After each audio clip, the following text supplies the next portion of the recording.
My name is Annette.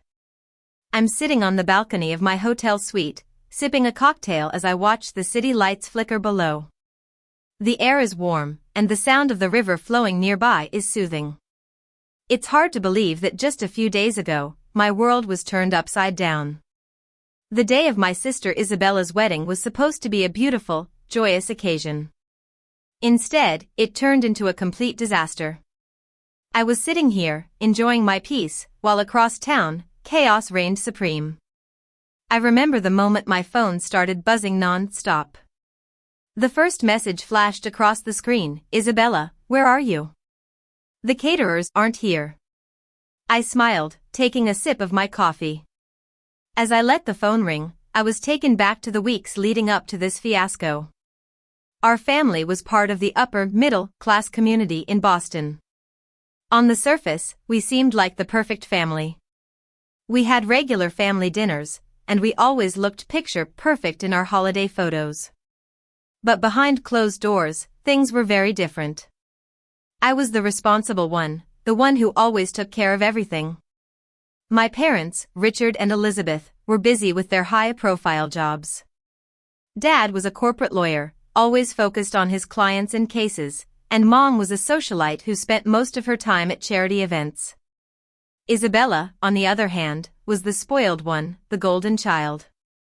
She was used to getting whatever she wanted, and I was always there to clean up her messes. When Isabella got engaged to her fiancé, Henry, I didn't hesitate to offer to plan her wedding. I'm an event planner by profession, and I thought it would be a great way to show my love for my sister. I spent months working on every detail, from the table layouts to the color palettes. I compared different floral arrangements and tasted countless menus.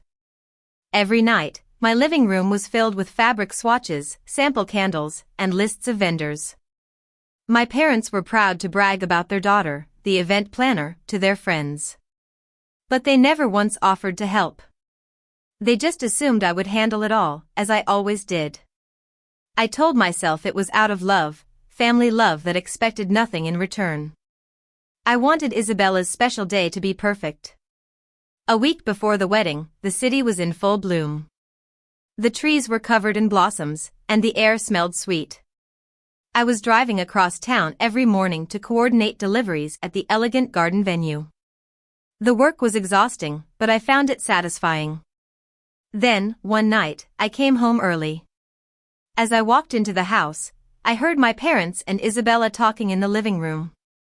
Dad's voice was calm, as if he was discussing a business deal. "No need to hire a sitter. Annette can handle the kids," he said. Mom laughed softly.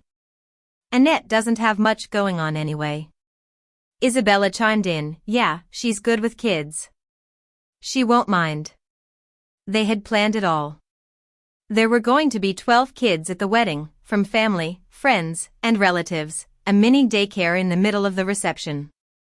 I leaned against the wall, my heart pounding. Hearing my name being tossed around like I was just a service, not a person, was like a punch in the gut.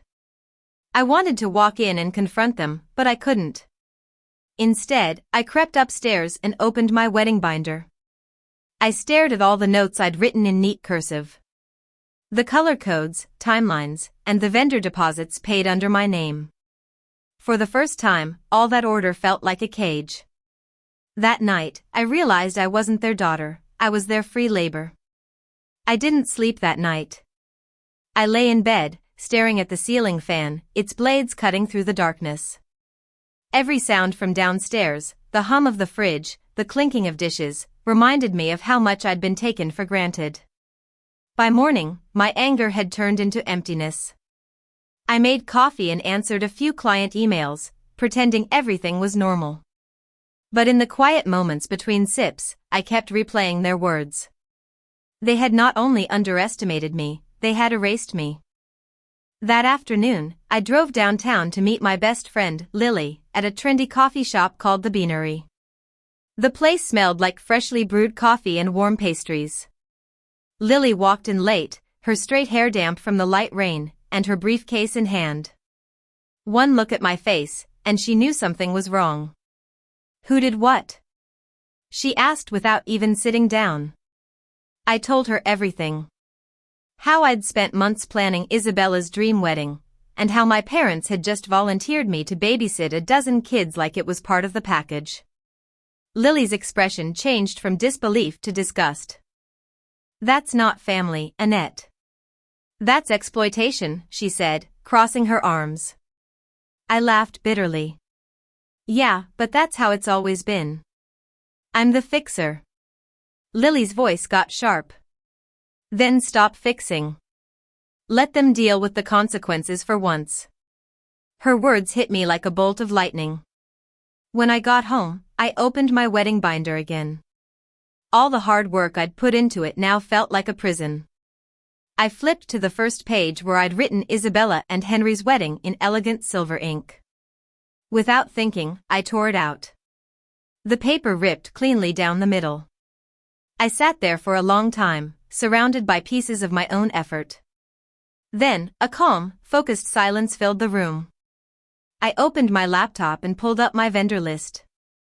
I started making calls. First, the catering company. The manager answered cheerfully. "Hi, this is Annette Thompson. I need to cancel the catering order for the Thompson wedding this Saturday," I said, my voice steady. There was a pause on the other end. "All of it?" "Yes, all of it," I replied. The manager hesitated. "But we're fully booked." "There's a deposit." "Send the invoice to Richard Thompson," I said and hung up. I continued to call the decor vendor, the lighting company, and the rental service.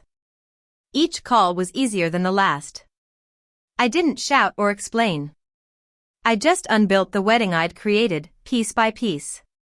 That night, I booked a suite at a luxury hotel overlooking the Charles River. Just for the weekend, I told myself. I needed a place where I didn't have to fix anything. The confirmation email popped up on my screen, and I smiled for the first time in a long time. The next morning, my phone was filled with vendor replies. Some were polite confirmations, while others were irritated at the last-minute cancellation. By noon, the wedding I'd planned was gone, and all that was left was the chaos my family had created. I forwarded every email and invoice to my father with a simple line, "Future correspondence should go to you." As I drove to the hotel, the sun was shining through the trees, and my playlist played softly. I checked in early, using my own name without feeling tied to someone else's demands. The clerk handed me a key card with a warm smile. "Enjoy your stay, Miss Thompson." The suite smelled of fresh flowers and clean linen.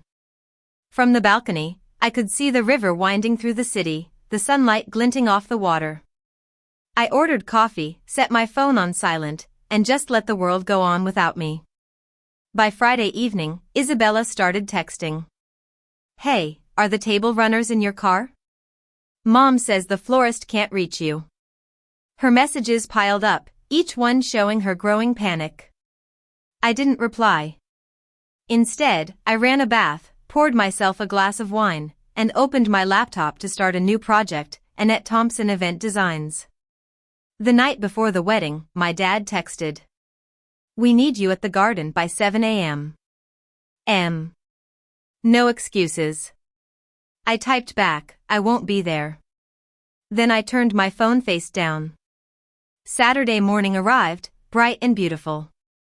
But across town, Isabella's dream wedding was falling apart. My phone started buzzing non-stop. I let it ring until the second loop of the ringtone, then answered to hear Isabella's panicked voice. "Annette, where are you? The tables are bare, the food's not coming, and there are so many kids running around. No one knows what to do," she cried. "Sounds like a mess," I said calmly, looking out at the river.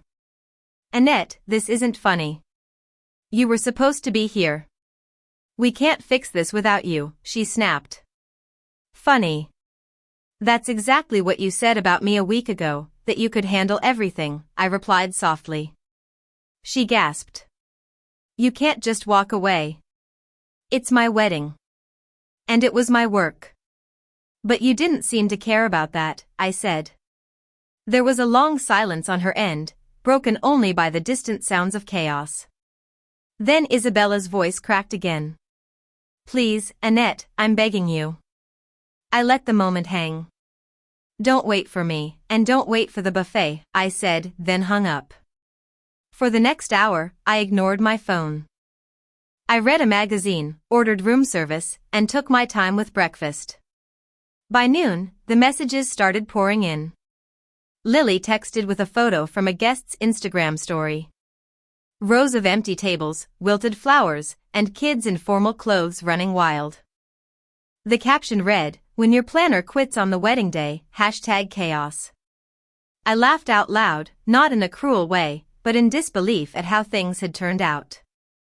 Another text came from one of Mom's friends, saying that everyone was talking, Dad was furious, Isabella was crying, and Mom was pretending to be sick. By mid-afternoon, I went down to the spa for a massage. As the therapist worked on my shoulders, I thought about all the times I'd sacrificed my own happiness for my family. It was all over now. When I came back to my room, my phone had 27 missed calls. Dad had left a voicemail, his voice full of fury and panic. "Annette, you've made your point. Come clean this up. You're embarrassing us." I deleted it without listening. In the evening, I sat on the balcony, sipping a cocktail as I watched the city lights come on.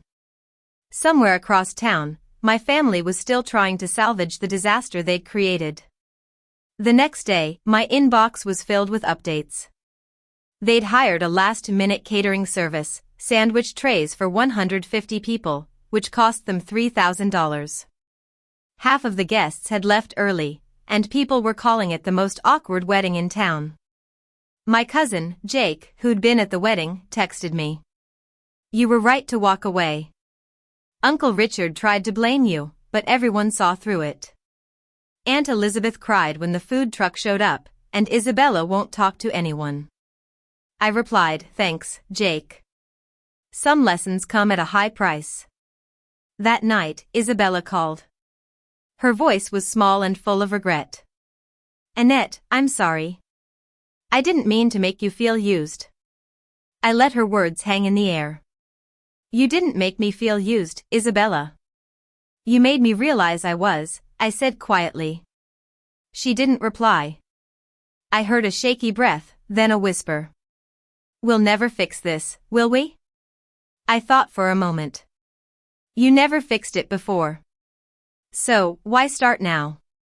And with that, I ended the call. 2 days later, I drove back home. The air felt lighter, like the weight of the world had been lifted off my shoulders. My house was quiet, and there were no voicemails or texts. On the kitchen table, sunlight was shining on my laptop, open to my new project folder, Annette Thompson Event Designs. My first independent clients had already replied with yes. Aunt Patricia texted me. I was at the wedding. They deserved every bit of it.